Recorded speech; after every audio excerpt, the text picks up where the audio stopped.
দর্শক, আমন্ত্রণ জানাচ্ছি সবাইকে এখন টিভির নিয়মিত স্বাস্থ্য বিষয়ক আয়োজন আরোগ্য নিকেতন নির্মল শ্বাসে। বাংলাদেশ লাং ফাউন্ডেশন এবং রেনাটা ফার্মাসিউটিক্যালস লিমিটেড সৌজন্যে এই অনুষ্ঠানে আমরা কথা বলি বিভিন্ন ধরনের বক্ষব্যাধি সমস্যা নিয়ে, চেষ্টা করি সমাধান আপনাদের কাছে পৌঁছে দিতে। সামনে শীত আসছে, শীতে বক্ষব্যাধির যারা রোগী আছে তাদের বিভিন্ন ধরনের সমস্যা হয়। তার মধ্যে অন্যতম সমস্যা হচ্ছে শ্বাসকষ্ট। বিশেষ করে যারা সিওপিডি রোগে আক্রান্ত তাদের এই কষ্টটা একটু বেশি। আজকে সেই কষ্ট নিয়ে আমরা কথা বলবো, চেষ্টা করব সমাধান আপনাদের কাছে তুলে ধরতে। এবং কথা বলতে আজকে স্টুডিওতে আমাদের সাথে উপস্থিত আছেন আমাদের দেশের দুজন প্রখ্যাত বক্ষব্যাধি বিশেষজ্ঞ। আমাদের সাথে আছেন অধ্যাপক ডাক্তার রহমতুল বারী, সিনিয়র কনসালটেন্ট বক্ষব্যাধি মেডিসিন বিভাগ, জয়নুল হক শিকদার উইমেন্স মেডিকেল কলেজ এবং হাসপাতাল। স্বাগত জানাচ্ছি আপনাকে আমাদের অনুষ্ঠানে। আমাদের সাথে আরও আছেন ডাক্তার তানভীর কামাল ফাহিম, বক্ষব্যাধি বিশেষজ্ঞ, বারডেম জেনারেল হাসপাতাল। আপনাকে স্বাগত জানাচ্ছি আমাদের অনুষ্ঠানে। ধন্যবাদ। আমরা আজকে কথা বলতে যাচ্ছি সিওপিডি রোগীর শীতকালে কি করণীয় সে বিষয় নিয়ে। তো তার আগে একটু জানতে চাই অধ্যাপক ডাক্তার রহমতুল বারী স্যার, আপনার কাছে এই যে সিওপিডি রোগ নিয়ে আমরা কথা বলছি, সিওপিডি রোগটি কিন্তু পরিচিত, কিন্তু শব্দটি অনেকের কাছে পরিচিত নয়। সেই শব্দটির ব্যাপারে একটু জানতে চাই, রোগটি আসলে কি রকম? আমরা যখন ডাক্তারি পাশ করে বেরিয়েছি তখন এই টার্মটা আমাদের জানাই ছিল না, পরবর্তীতে আস্তে আস্তে আমরা জানলাম। অ্যাকচুয়ালি সিওপিডি এবং অ্যাসমা দুটাই সমস্যাগুলো মূলত রোগীর কাছে একই ধরনের, শ্বাসকষ্ট হয়, বুকে চাপ বোধ হয়, কিন্তু রোগ দুটো কিন্তু একেবারেই আলাদা। সিওপিডি কিন্তু it is a continuously progressive disease, কিন্তু অ্যাজমার ক্ষেত্রে it is a reversible disease. সিওপিডিতে যেটা বুকে শ্বাসকষ্ট হয়, বুকে চাপ বোধ হয়, কাশি হয় এবং কখনো কখনো একটু ইনফেকশন বা ট্রিগার ফ্যাক্টর জ্বরও হতে পারে ইনফেকশনের কারণে। সিওপিডি পুরোপুরি একেবারে সুস্থ হয়ে যায় ব্যাপারটা তা না, তবে প্রশমন করা সম্ভব। আর সিওপিডির প্রধান কারণ হলো, অনেকগুলো কারণ আছে, তার মধ্যে প্রধান কারণ হলো ধূমপানজনিত কারণে সিওপিডি হয়। আর এছাড়া আগে ধারণা ছিল যে এটা ছেলেদের মধ্যেই হয়তো প্রবণতা বেশি, কিন্তু আমরা ইদানিং দেখতে পাচ্ছি মেয়েদের মধ্যে এটা অনেক পাচ্ছি। বিশেষ করে আমরা জানি গ্রামে গঞ্জে মেয়েরা বায়োমাস ফুয়েল ব্যবহার করছে, লাকড়ির চুলা বা অন্যান্য সেই যে একটা বদ্ধ জায়গায় যে ধোঁয়াটা আসছে তার কারণে কিন্তু তাদের সিওপিডি হতে পারে। জি, তো এই যে সিওপিডি রোগটি হচ্ছে সে ব্যাপারে ডাক্তার তানভীর কামাল আপনার কাছে একটু জানতে চাই। আমরা এখন কথা বলছি শীতকালে কি করতে হবে, তো তার আগে দেখছি শীতকাল হলেই এই ধরনের রোগীদের কষ্টটা একটু বেড়ে যায়, এর পেছনে কি কোনো কারণ আছে? ধন্যবাদ তো সুন্দর প্রস্তুতির জন্য। আসলে শীতকাল হচ্ছে যে আমাদের যে শ্বাসকষ্টের রোগ বা বক্ষব্যাধি রোগ, এই সকল রোগের হচ্ছে প্রাইম টাইম। হ্যাঁ, বিশেষ করে শীতকালে সকল ধরনের কাশি, শ্বাসকষ্ট বেড়ে যায়। আপনারা যদি আমরা আশেপাশে তাকাই, যে আমাদের নিজেদের পরিবারে বাবা মা আত্মীয়স্বজন অনেকের এখন কাশি অনেক বেশি বেড়ে গেছে। হ্যাঁ, তো এটার একটা মেইন কারণ হচ্ছে যে শীতকালে ঠান্ডায় আমাদের শ্বাসনালী সংকুচিত হয়। তো হাঁপানি বলি বা সিওপিডি, অ্যাজমা রোগ বলি, এই রোগগুলোতে কি হয় যে আমাদের শ্বাসনালীর দিয়ে আমরা ঠিকমতো শ্বাস নিতে পারি না, শ্বাস ছাড়তে পারি না, যেই কারণে আমাদের শ্বাসকষ্ট হয়। তো শীতকালে ঠান্ডার কারণে আমাদের শ্বাসনালী সংকুচিত হয়ে যায়, এই কারণে শীতে কাশি শ্বাসকষ্ট বাড়ে। এছাড়া শীতে ভাইরাস ব্যাকটেরিয়া একটু বেশি বাঁচে, আবহাওয়ায় ধুলাবালি বেশি থাকে, ধোঁয়া বেশিক্ষণ থাকে, কুয়াশা থাকে, এইগুলো আমাদের শ্বাসনালীতে এক ধরনের প্রদাহ বা সংক্রমণের সৃষ্টি করে, ফলে বেশি বেশি করে শ্লেষ্মা বা কফ উৎপন্ন হয়। একদিক দিয়ে শ্বাসনালী সংকুচিত হয়ে যায়, বেশি বেশি শ্লেষ্মা তৈরি হয়। এই কারণে শীতে সকল প্রকারের কাশি, শ্বাসকষ্ট, অ্যালার্জি, অ্যাজমা সব কিছু বেড়ে যায়। অধ্যাপক ডাক্তার রহমতুল বারী স্যার, আপনার কাছে একটু আবার আসলাম, জানতে চাচ্ছি এই যে সিওপিডি রোগটি হচ্ছে, আপনি বলেছিলেন কিছু কারণের কথা। আমাদের দেশে যদি আমরা চিন্তা করি, এই শীতকাল আসলে আমাদের দেশ একটি অবস্থানে খুব উচ্চ পর্যায়ে চলে যায় বা শীর্ষ অবস্থানে চলে যায়, তা হচ্ছে বায়ু দূষণ। এই বায়ু দূষণের সাথে কি সিওপিডি রোগের কোনো সম্পর্ক আছে? অবশ্যই আছে। শীতকালে, হ্যাঁ, ডক্টর তানভীর সুন্দর করে কথাগুলো ব্যাখ্যা করেছেন। তার সঙ্গে একটা জিনিস আমি একটু অ্যাড করতে চাই। শীতকালে কিন্তু আমরা একটু সব কিছু আবদ্ধ জায়গায় থাকি সাধারণত, ক্রস ভেন্টিলেশন যেগুলো, এটা হয় না, সেটা একটা কারণ। আর সিওপিডির ক্ষেত্রে এটা শ্বাসকষ্ট বা এগুলো যে হচ্ছে, এটা শুধুমাত্র শীতকালের জন্য যে হচ্ছে তা না। এই সময় আমাদের আবহাওয়ায় বা আপনি একটু আগে যেটা বললেন বায়ু দূষণের মাত্রাটা আমাদের ভীষণভাবে বেড়ে যায় এই সময়। এবং আমরা কোনো ব্যাপারে চ্যাম্পিয়ন হতে না পারি, এই একটা ব্যাপারে কিন্তু অনেকদিন ধরে আমরা মোটামুটি চ্যাম্পিয়ন আছি। এটা অবশ্যই ভালো দিক না। এই বায়ু দূষণ আমাদের সিওপিডির অন্যতম একটা প্রধান কারণ। এটা কিন্তু বায়ু দূষণ শুধু বাইরের কথা বুঝি তা না, আমরা কিন্তু এটাও দেখেছি বাইরে যে বায়ু দূষণ, ঘরের ভেতরে বায়ু দূষণ তার থেকে কোনো মাত্রাই কম গুরুত্বপূর্ণ নয়। আচ্ছা, ঘরের ভেতরে বায়ু দূষণটা গুরুত্বের সঙ্গে দেখতে হবে।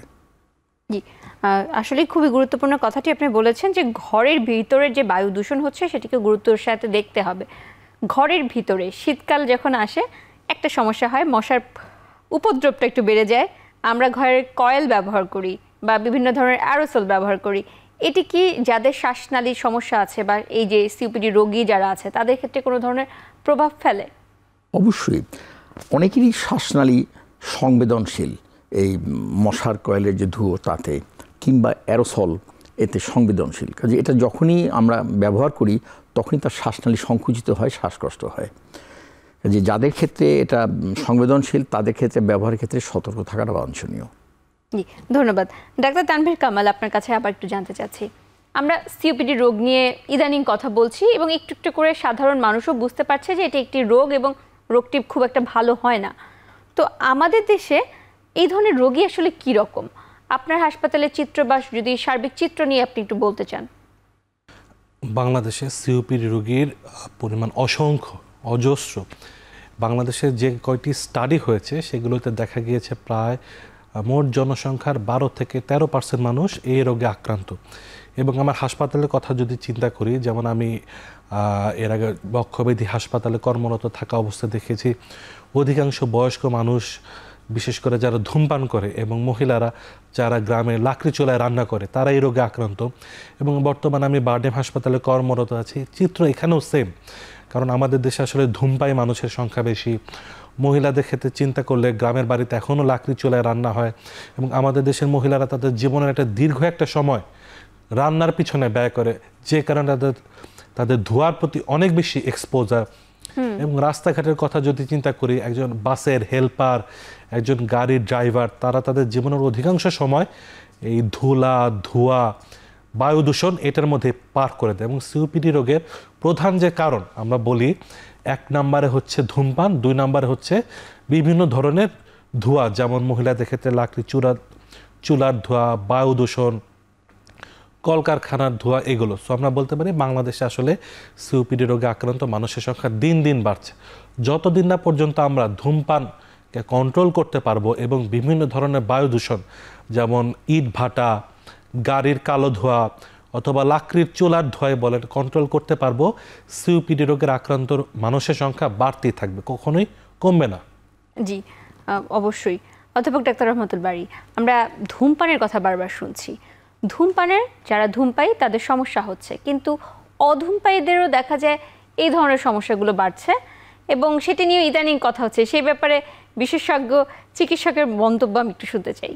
আমরা ধূমপায়ী বলছি কাদেরকে? যারা ধূমপান সরাসরি করছেন, কিন্তু বড় একটা অংশ আছে যারা ধূমপায়ীদের সংস্পর্শে থাকছেন, তারা কিন্তু প্যাসিভ স্মোকিংয়ের শিকার এবং তারাও কিন্তু এক অর্থে ধূমপায়ী বটে। এবং এই যে আমরা শ্বাস ফেলছি, একটা ধূমপায়ী যে শ্বাস ফেলছে তার ভিতরে বেঞ্চপাইরিন আছে, এটা কিন্তু আরেকজন আমার পাশে যিনি আছেন উনি যখন শ্বাস নিচ্ছেন কাজে এক অর্থে উনিও কিন্তু ধূমপান করছেন। এই জন্যই সাধারণত যারা ধূমপায়ী তাদেরকে আমি বলি চলমান বোমা।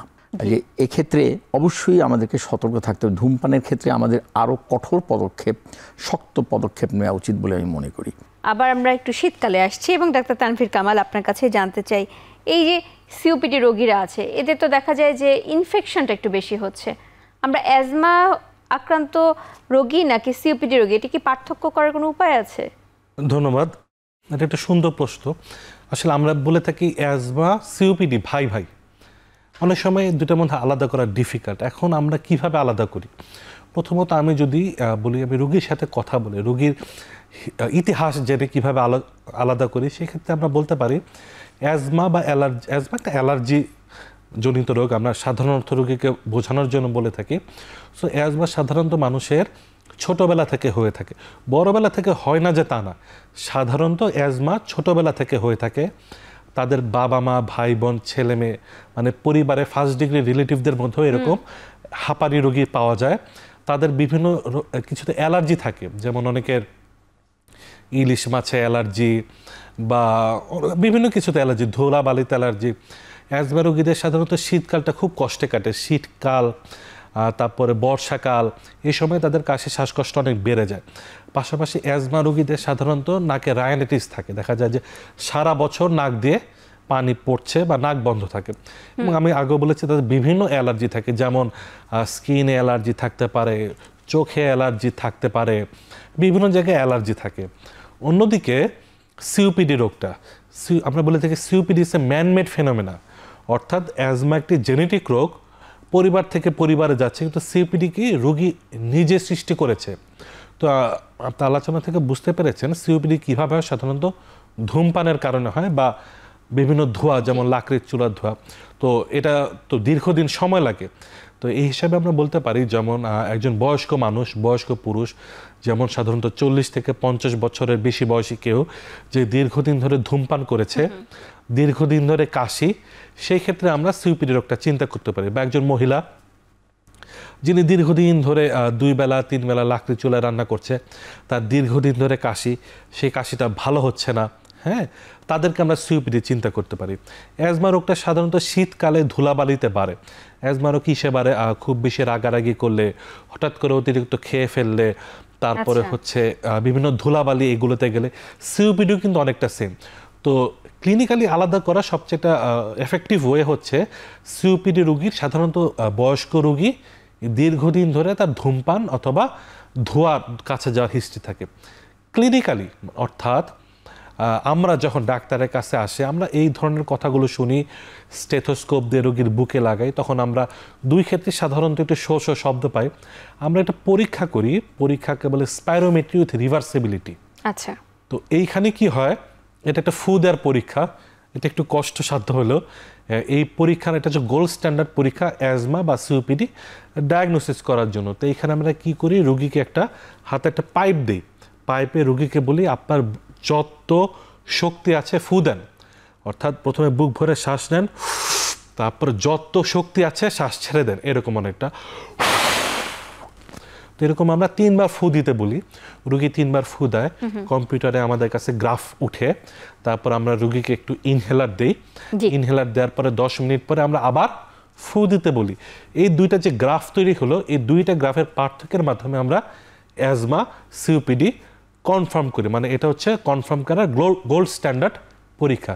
কিন্তু অনেক সময় যখন রোগীরা অনেক বেশি শ্বাসকষ্ট থাকে, তখনই পরীক্ষা করতে পারে না, তখন আমরা তার অ্যালার্জির হিস্ট্রি, ছোটোবেলার হিস্ট্রি, ধূমপাই কিনা, কতদিন ধরে ধূমপান করেছেন, এগুলোর মাধ্যমে আলাদা করি। আবার অনেক সময় এরকম হয় যে অ্যাজমা রোগীর চিকিৎসা না নিতে নিতে একসময় সিওপিডির মতো হয়ে যাচ্ছে, বা সিওপিডি রোগীর অ্যাজমার হিস্ট্রি আছে। অনেক সময় দেখা যায় যে দুইটি রোগ আলাদা করা আমাদের জন্য কঠিন হয়ে ওভারল্যাপ হয়ে যায়। আমরা এই নিয়ে আরো কথা শুনবো, এখন একটি বিরতির সময় হয়েছে।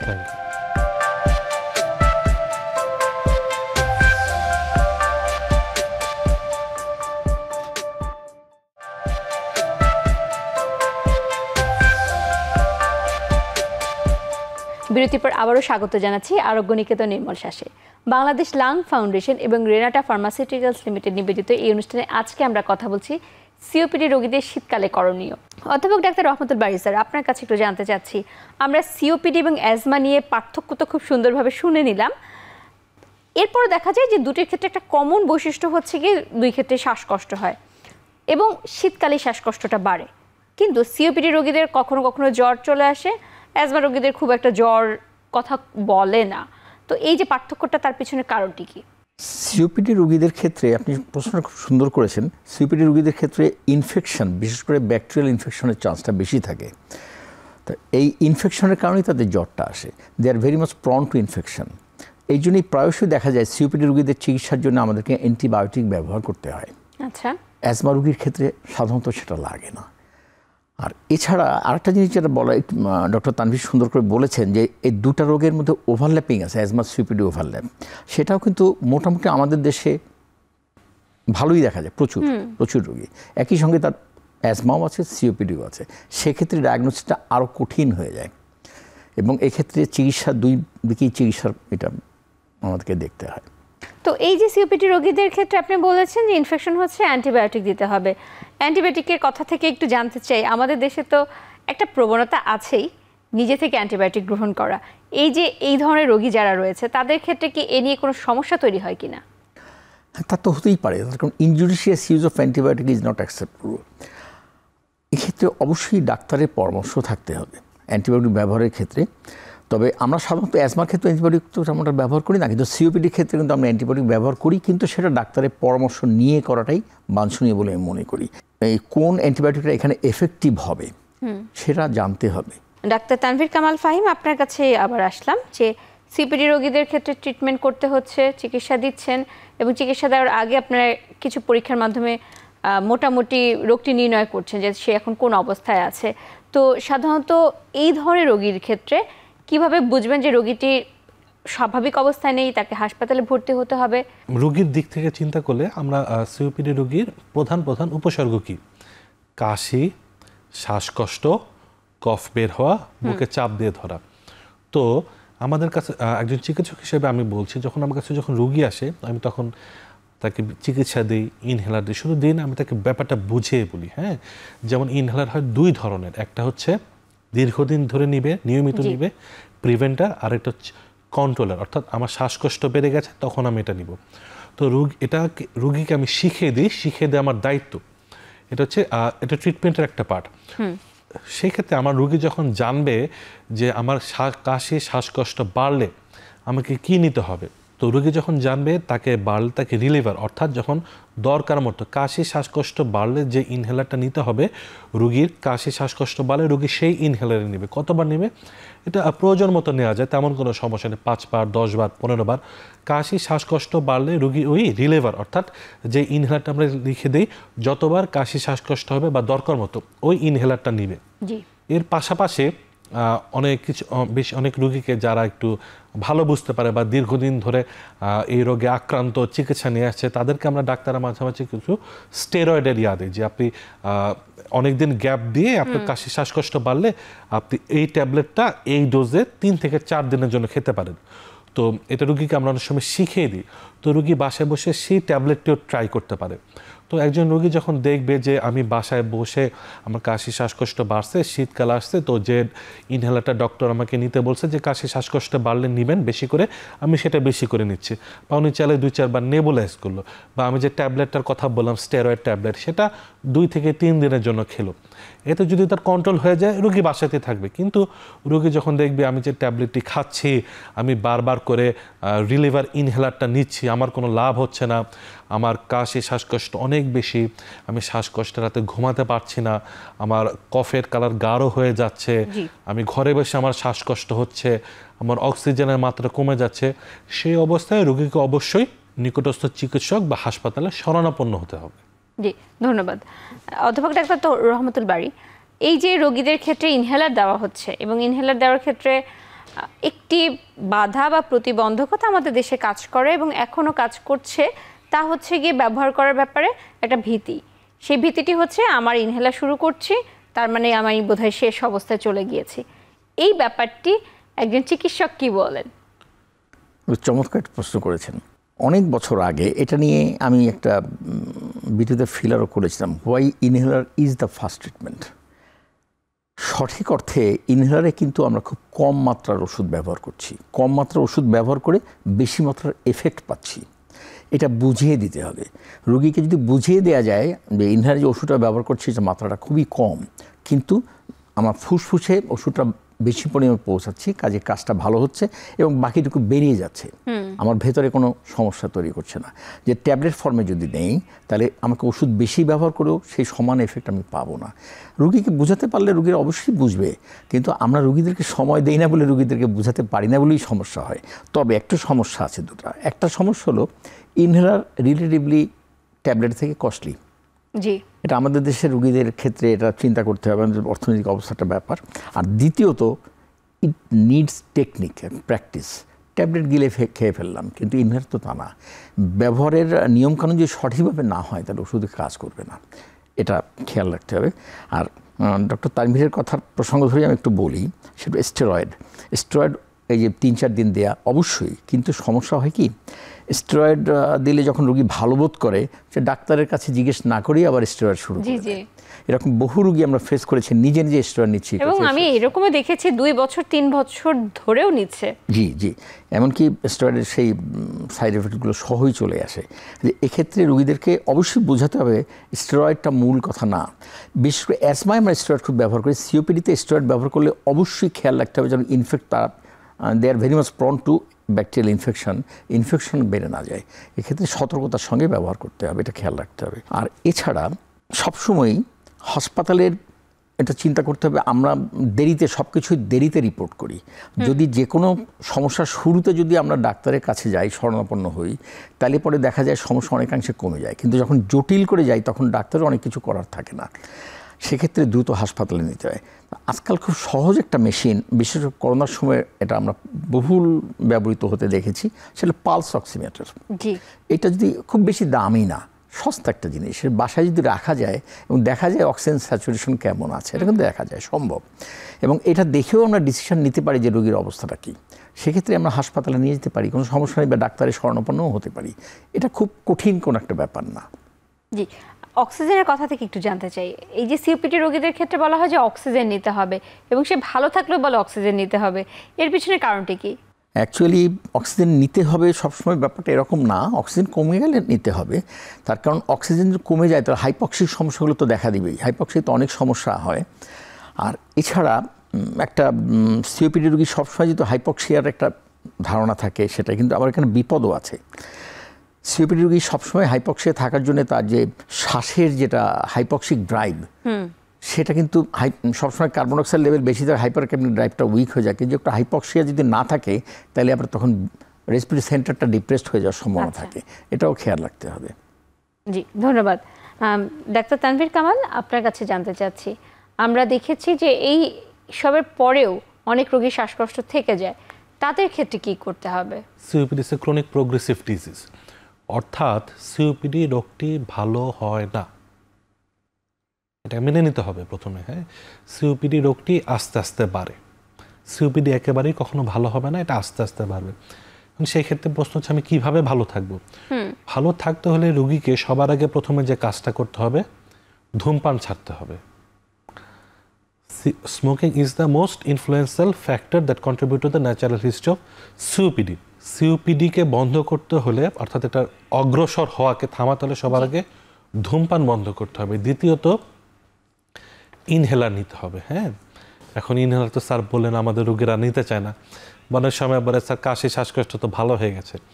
আসলে ব্যাপারটা এরকম না। ইনহেলার দুটো কাজ করে, একটা হচ্ছে আমার এখন যে কাশি শ্বাসকষ্ট হচ্ছে এটা কমায় দেয়, দ্বিতীয়ত আমার যেন ভবিষ্যতে কাশি শ্বাসকষ্ট না হয়, আমার শ্বাসনালী যেন সুরক্ষিত থাকে, এই জিনিসটা নিশ্চিত করে। সো সিওপিডি রোগীদেরকে অবশ্যই ইনহেলার চালিয়ে যেতে হবে। এরপরে আদার্স কিছু ফ্যাক্টর আছে যেগুলো রোগীকে ভালো থাকতে সাহায্য করে, যেমন হচ্ছে ভ্যাকসিনেশন, টিকা। তো আমাদের দেশের মানুষ সাধারণত টিকা বলতে বুঝে বাচ্চাকালের টিকা, করোনা টিকা। তো এর বাইরেও কিছু টিকা আছে, যেমন নিউমোনিয়া টিকা, ইনফ্লুয়েঞ্জা টিকা। এগুলো সিওপিডি রোগীদের দীর্ঘমেয়াদে ভালো থাকতে সাহায্য করে, যেন তাদের সিওপিডি রোগটা খারাপ হয় কিভাবে, একটা ঠান্ডা কাশি লাগে, ওইখান থেকে সাধারণ মানুষের কাশি শ্বাসকষ্ট নিজে নিজে ভালো হয়ে যায়। তো সিওপিডি রোগীর শ্বাসকষ্ট বাড়তে বাড়তে তার হাসপাতালে ভর্তি হয়। তো এই টিকাগুলো রোগীদেরকে এই ঠান্ডা কাশিটা যেন না হয় বা সিভিয়ার নিউমোনিয়া না হয়, এটা থেকে প্রিভেন্ট করে। এর পাশাপাশি কি লাইফস্টাইল পরিবর্তন কেমন? যেমন মনে করেন একটা মানুষ ইট ভাটাতে কাজ করে, ইট ভাটাতে প্রচুর পরিমাণে ধোঁয়া তৈরি হয়, তো আমি প্রচুর পরিমাণে ইনহেলার নিচ্ছি, আমি ধোঁয়ার মধ্যে কাজ করছি, সে তো ভালো থাকবে না, তাকে অবশ্যই ধোঁয়া থেকে দূরে থাকতে হবে।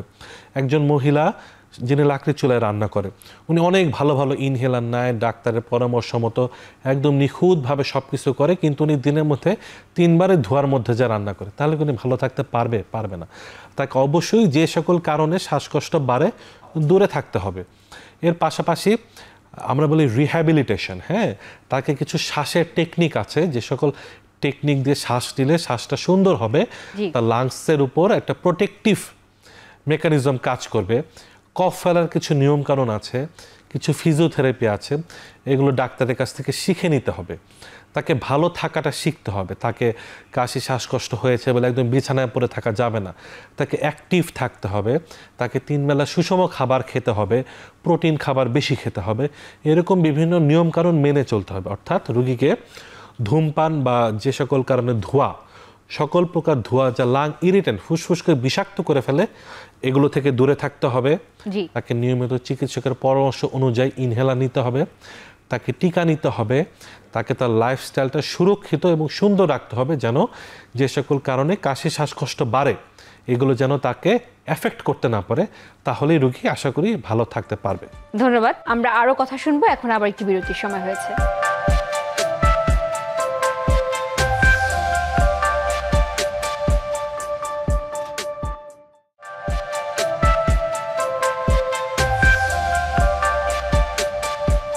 বিরতির পর আবারও স্বাগত জানাচ্ছি আরোগ্য নিকেতন নির্মল শ্বাসে। বাংলাদেশ লাং ফাউন্ডেশন এবং রেনাটার সৌজন্যে এই অনুষ্ঠানে আজকে আমরা কথা বলছি সিওপিডি রোগীদের শীতকালে কি করতে হবে সেই বিষয়ে নিয়ে। একটু একটু করে জানছি আমরা বিভিন্ন ধরনের উপায়গুলো, এবং একটু একটু করে বিভিন্ন সমস্যার সমাধানও বোধহয় পেয়ে যাচ্ছে আমাদের দর্শকরা। তো সেই ক্ষেত্রে একটি কথা না জানলেই নয়, তা হচ্ছে এই যে সিওপিডি রোগীরা রয়েছে তাদের বিভিন্ন সময় বিভিন্ন ধরনের জটিলতা হয়, এবং জটিলতার মধ্যে একটি অন্যতম জটিলতা হচ্ছে তাদের শরীরে পানি চলে আসে। এর পিছনে কি কোনো কারণ আছে যে কেন এই পানিটা চলে আসলো? অ্যাকচুয়ালি সিওপিডি রোগীদের অনেক সময় রাইট লাংসের ভিতরে পানি আসছে, তো হার্টের পাম্পিং সাফিসিয়েন্ট হচ্ছে না বলে লাংসে পানি চলে আসছে, রাইট হার্ট ফেলিওরের দিকে এটা হচ্ছে। এটাকে আমরা অন্যটা টার্মও বলি কর পালমোনাল, ঠিক আছে? তো এটা কিন্তু বলি যে heart failure due to lung cause. যেমন অনেক সময় লাং ফেলিওর বা pulmonary oedema due to heart cause হয়, এটা জাস্ট উল্টা, heart failure due to lung cause. তো এক্ষেত্রে আমি যদি সিওপিডির যথার্থ চিকিৎসা না করি তাহলে পরে এটা বাড়তে থাকবে, এবং একটা পর্যায়ে আমাদের শ্বাসের সমস্যা আরও বাড়বে, হার্টেরও সমস্যা বেড়ে যাবে। এটাই আমি সঙ্গে প্রসঙ্গে দুই একটা কথা একটু বলি, সেটা হলো চুলার ব্যাপারটা ডক্টর তানভীর বলছিলেন খুব ভালো করে। এক্ষেত্রে আমাদের কিন্তু সায়েন্স ল্যাবের একটা চুলার চেষ্টা করেছে জনপ্রিয় করা, বন্ধু চুলা, যেখানে কিন্তু একটু দূষণটা একটু কম হয়। আমরা সেদিকটাকে জোর দিতে পারি একটু করার জন্যে, এটা করা যেতে পারে। প্লাস ইট ভাটার ক্ষেত্রেও ইট ভাটায় যে আমরা যে যেটা ধোঁয়াটা বাইরেই করি ওটাকে আরও উপরে তুলে দেওয়া যেতে পারে। কিছু কিছু আজকাল আধুনিক অনেক ইট ভাটা কিন্তু বিদেশে আছে যেখানে এই ধরনের সমস্যাগুলো হয় না। এদিকে আমাদের মনে হয় একটু দৃষ্টি দেওয়া দরকার। আমরা তো ইট বন্ধ করতে পারবো না, কিন্তু যতটুকু আধুনিক করা যায় সেগুলো করতে হবে। এছাড়া আর একটা কথা, সেটা হলো নেবুলাইজেশন। আমি নিজে ব্যক্তিগত অভিজ্ঞতা থেকে দেখেছি nebulization over use under use দুটাই হয়। Nebulizer is never superior to inhalers, এটা মাথায় রাখতে হবে। Repeated use of inhalers is better than nebulizer. তো নেবুলাইজার কখন দেব? দুটা জিনিস, একটা হলো এক্সট্রিমস অফ এজ, অনেক একেবারে বাচ্চা যে ইনহেলার ব্যবহার করতে পারছে না, কিংবা একেবারে অনেক বয়স্ক। আর দ্বিতীয় মরিবান সিচুয়েশন, রুগী যখন নিতে পারছে না। কিন্তু আমি এমন অনেক ক্ষেত্রে দেখেছি রুগী ভালো আছে সব কিছু, তার মধ্যেও নেবুলাইজার নিচ্ছে, এবং এক বেলা দুই বেলা তিন বেলাও নিচ্ছে। হ্যাঁ নিচ্ছে। এই ব্যাপারেও আমাদের একটু সতর্কতার দরকার আছে বলে মনে করছি। জি, আপনি খুবই চমৎকার একটি বিষয় তুলে ধরেছেন নেবুলাইজেশনের ব্যাপারে, যে ব্যাপারটা আমিও নিজেও জানতে চাচ্ছিলাম। এই যে নেবুলাইজার ব্যবহার করছে এবং অনেকে বাসার মধ্যে এটি ব্যবহার করছে, দেখা যায় পরিবারের সব সদস্যই এটি ব্যবহার করছে, এই সব সদস্য একটি নেবুলাইজার মেশিন কি ব্যবহার করতে পারে কিনা? এটা আইডিয়াল না, তার কারণ এটা এখান থেকে নেবুলাইজিং যে ডিভাইসটা আছে এটা তো ইনফেকশনের সোর্স হতে পারে। তো ওটা যদি অনেকে একটা ব্যবহার করি তাহলে সমস্যা কী হবে? ইনফেকশনের চান্সটা বেড়ে যাবে। সেক্ষেত্রে আমরা মাউথ পিসটাকে করতে পারি, আলাদা করতে পারি। যদি ডিভাইসগুলো একটু একটু করে আলাদা করে রাখতে পারি তাহলে ভালো হয় মনে হয়। জি, ধন্যবাদ। তো এই যে যেমন নেবুলাইজারের কথা শুনলাম, আমরা শুনলাম যে কিছু জটিলতার কথা, সেই জটিলতা থেকে ডক্টর তানভীর আপনার কাছে আবার একটু জানতে চাই, আর কি কি ধরনের জটিলতা সাধারণত এই সিওপিডি রোগীদের হতে পারে? তো আমরা আগে বলেছি সিওপিডি রোগ সাধারণত কখনো ভালো হয় না, এটা কন্ট্রোলে থাকে। যদি এটি কন্ট্রোলে না থাকে তাহলে কি হবে? এই রোগটা যখন আস্তে আস্তে প্রোগ্রেস করবে, অর্থাৎ সামনের দিকে আগাবে, আমাদের ফুসফুস আরও দুর্বল হবে, ফুসফুস সাইজে বড় হয়ে যাবে, তার বাতাস বের করে দেওয়ার ক্ষমতা কমে যাবে, তার নতুন বাতাস নেওয়ার ক্ষমতা কমে যাবে, রোগ প্রতিরোধ ক্ষমতা কমে যাবে। ফলে একটা পর্যায়ে রোগীর কী হবে? শ্বাসকষ্ট হতে হতে তার অক্সিজেনের মাত্রা কমে যাবে।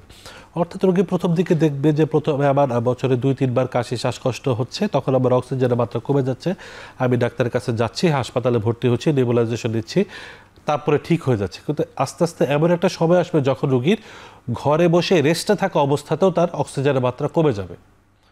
তখন আমরা এটাকে বলি respiratory failure, type 1 respiratory failure. তো তার সেটার চিকিৎসা কি? তখন আমরা বলি রোগীকে, ভাই আপনি অক্সিজেনের মেশিন কিনুন, এই মেশিনটা কারেন্ট থেকে অক্সিজেন তৈরি করতেছে, এটা আপনি সারাক্ষণ নাকের মধ্যে লাগায় থাকলে আপনার অক্সিজেনের মাত্রা কন্ট্রোলে থাকবে। 2, শুধুমাত্র তার অক্সিজেনের মাত্রা কমবে তাই না, তার শরীরে কার্বন ডাইঅক্সাইড, আমরা জানি কার্বন ডাইঅক্সাইড এক ধরনের বিষ, কার্বন ডাইঅক্সাইডের পরিমাণ বাড়বে।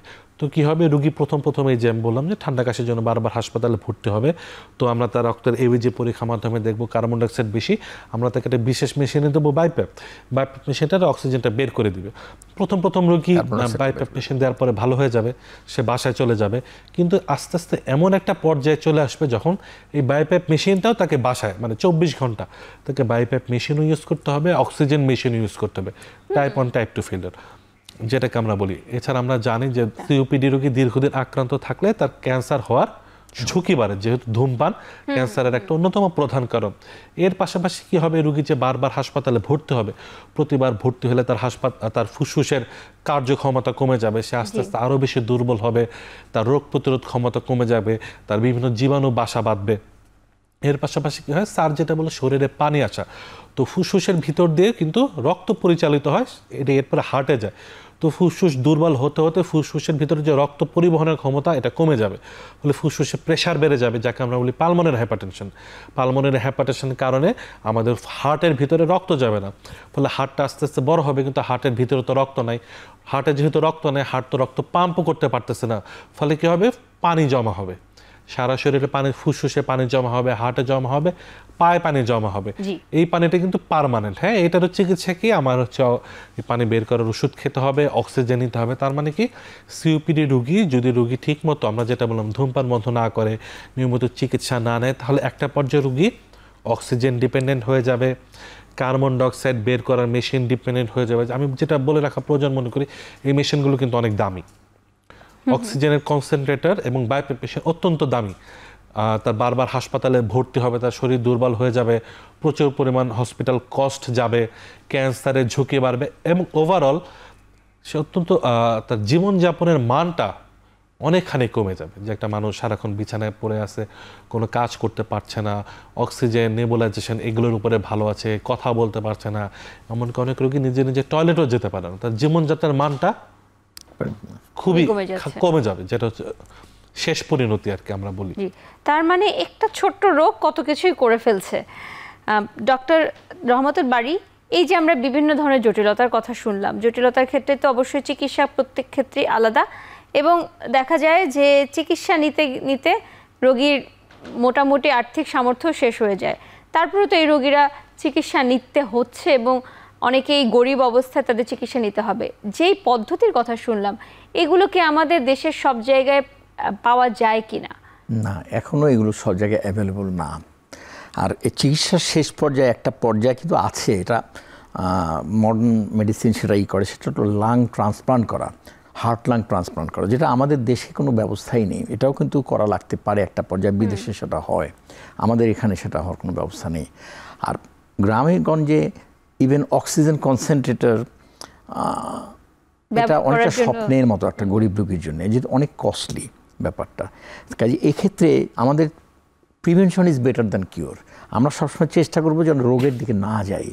রোগের দিকে গেলে, এটা ডক্টর তানভীর বলেছেন, এটা প্রোগ্রেসিভ ডিজিজ, কন্টিনিউয়াস খারাপের দিকেই যাবে। হ্যাঁ, আমরা প্রগ্রেশনটা হয়তো স্লো ডাউন করতে পারি চিকিৎসা দিয়ে, কিন্তু বন্ধ করতে পারি না। কাজেই যাতে না হয় সে ব্যবস্থা করতে হবে। জি, অবশ্যই। তো এই যে এই ক্ষেত্রে ওষুধগুলো গ্রহণ করতে হচ্ছে, এবং ওষুধগুলো আপনি প্রথমে বলেছেন বিভিন্ন ধরনের ঔষধ আছে, এই ওষুধগুলো গ্রহণের জন্য আমাদের রোগীদের কি করতে হবে? তাদের কি কোনো প্ল্যান করে আগানো উচিত, নাকি সমস্যা হলে তার ওষুধ গ্রহণ করবে, এরকম কোনো ব্যাপার আছে? হ্যাঁ, চমৎকার প্রশ্ন। অ্যাকচুয়ালি আমাদের সব কিছুতেই হয়তো কিছুটা, আমাদের গরিব দেশ আমরা, তো সেক্ষেত্রে কোনো কিছু বাজেট অনুযায়ী হয় না, কিন্তু তারপরেও কিন্তু আমাদের একটা বাজেট থাকে। যে মাসে আমি কতটুকু চাল কিনবো না কিনবো সব কিছুর বাজেট থাকে। ঠিক তেমনি প্রত্যেক পরিবারে আপৎকালীন সময়ের জন্যে, যেমন অসুস্থতার জন্যে যে চিকিৎসার যে খরচ, সেটার জন্য আলাদা একটা বাজেট প্রতি মাসেই যদি আলাদা করে তুলে রাখি তাহলে মনে হয় কিছুটা সাশ্রয় হয়। কিন্তু এটা আমাদের দেশে এখনও প্রবণতা চালু হয়নি, অভ্যাসটা তৈরি হয়নি।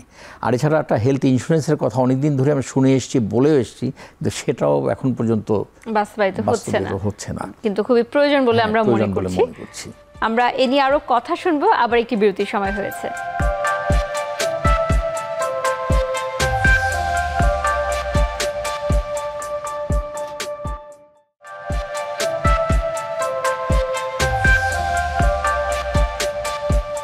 বিরতির পর আবারও স্বাগত জানাচ্ছি আরোগ্য নিকেতন নির্মল শ্বাসে।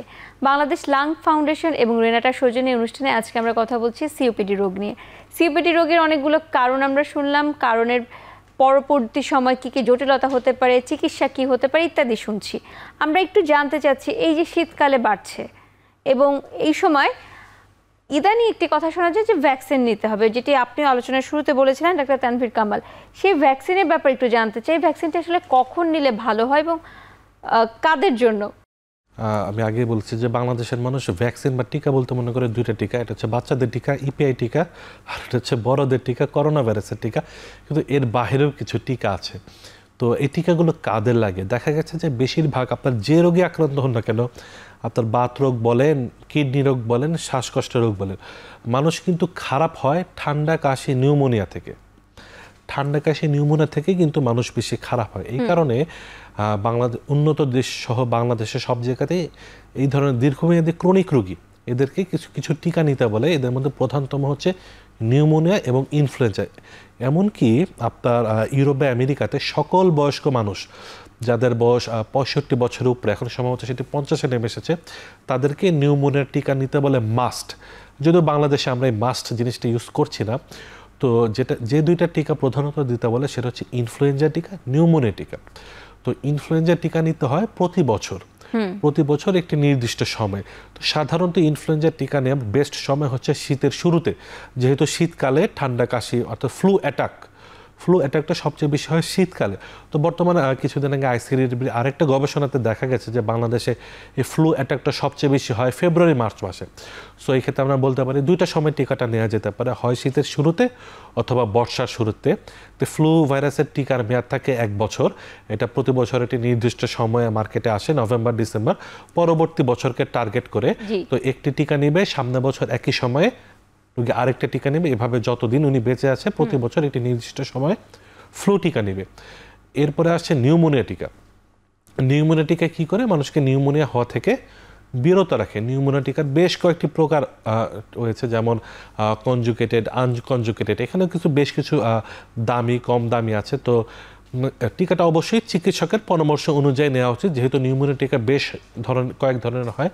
তো সাধারণত এটা বলা হয় যে 65 বছরের পূর্বে আমাদের শ্বাসকষ্টের রোগীগুলা পলিস্যাকারাইড 23 এই টিকাটি নিবে, এবং 65 বছরের পরে সকল রোগীরা কনজুগেটেড পিসিভি 13 এই টিকাটা নিবে।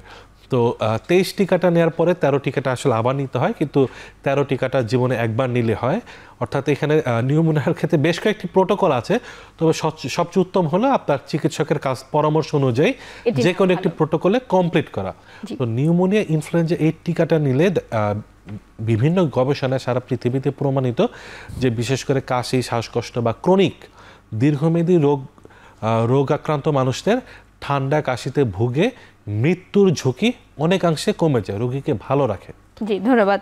আমরা কথা বলতে বলতে একদম শেষ পর্যায়ে চলে এসেছি, কিন্তু একটি গুরুত্বপূর্ণ বিষয় বাদ পড়ে যাচ্ছে, তা হচ্ছে এই ধরনের রোগীদের ক্ষেত্রে পুনর্বাসন প্রক্রিয়া। সেই ব্যাপারে ডাক্তার রহমতুল বারী আপনার কাছে একটু জানতে চাই, কি করতে হবে?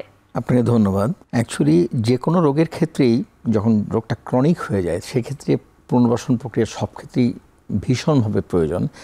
এটা দীর্ঘদিন ধরে আমাদের দেশের চিকিৎসা ব্যবস্থায় খুব নেগলেক্টেড ছিল, কিন্তু ইদানিং এটা নিয়ে কথাবার্তা হচ্ছে। বিশেষ করে লাংসের ক্ষেত্রে, রেসপিরেটরি ডিজিজের ক্ষেত্রে রিহ্যাবিলিটেশন বা পুনর্বাসন প্রক্রিয়া ইদানিং প্রচুর পালমোনারি রিহ্যাবিলিটেশনের কথাবার্তা হচ্ছে, এবং এগুলো করতে হবে।